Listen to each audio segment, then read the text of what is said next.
Curfew শিথিল করায় প্রায় স্বাভাবিক দেশ। এ বিষয়ে আরও জানাতে রাজশাহীর আলুপট্টি থেকে যুক্ত হয়েছেন আমাদের সহকর্মী সৌরভ হাবিব। কিছুক্ষণ আগে তার সঙ্গে যুক্ত হওয়ার চেষ্টা করছিলাম। সৌরভ, আপনি নিশ্চয়ই এখন আমাকে শুনতে পাচ্ছেন? হ্যাঁ, শুনতে পাচ্ছি। হ্যাঁ, জি, চলমান কারফিউ তো আরও সচল হলো। তো এর যে প্রভাব, যে রাজশাহী মহাসড়কে গণপরিবহন চলছে, ব্যাংকিং খাতগুলো চালু হয়েছে, সব মিলিয়ে কতটা সচল হলো রাজশাহী?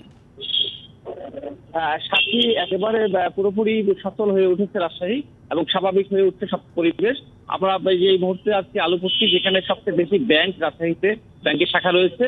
তো এই ব্যাংকগুলোতে আমরা দেখছি প্রচুর লোকজন আসা যাওয়া করছেন এবং গ্রাহকরা আসছেন। তারা তাদের যে কয়েকদিন ধরে, গত এক সপ্তাহ ধরে যে তাদের লেনদেন বন্ধ হয়ে গেছিল, এগুলো আবার পুরোদমে শুরু করেছেন এবং প্রচুর মানুষজন আসছেন। আমরা কথা বলেছি সোনালী ব্যাংক রাজশাহীর কর্পোরেট শাখার যে ম্যানেজার মেহেদী হাসানের সঙ্গে। তিনি বলেছেন যে তাদের এখন পুরোদমে কার্যক্রম শুরু হয়েছে এবং প্রচুর গ্রাহক আসছেন, কারণ কয়েকদিন তারা লেনদেন করতে পারেনি। তারা কিন্তু এখন সব করছেন। এছাড়া আমি কিছুক্ষণ আগেই দেখলাম যে সেনাবাহিনীর সদস্যরা এদিক দিয়ে যাচ্ছে এবং প্রচুর পরিমাণ লোকজন চলাচল করছেন রাজশাহীর রাস্তায়। কিন্তু অটো রিক্সা এবং মানুষের যে পদচারণা, এটা একেবারেই স্বাভাবিক মনে হয়েছে এবং মানুষের প্রচন্ড ভিড়।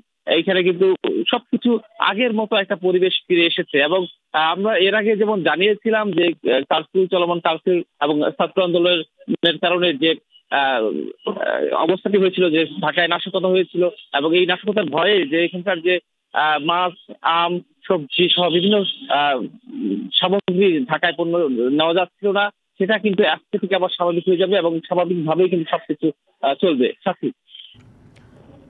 সৌরভ, ধন্যবাদ আপনাকে।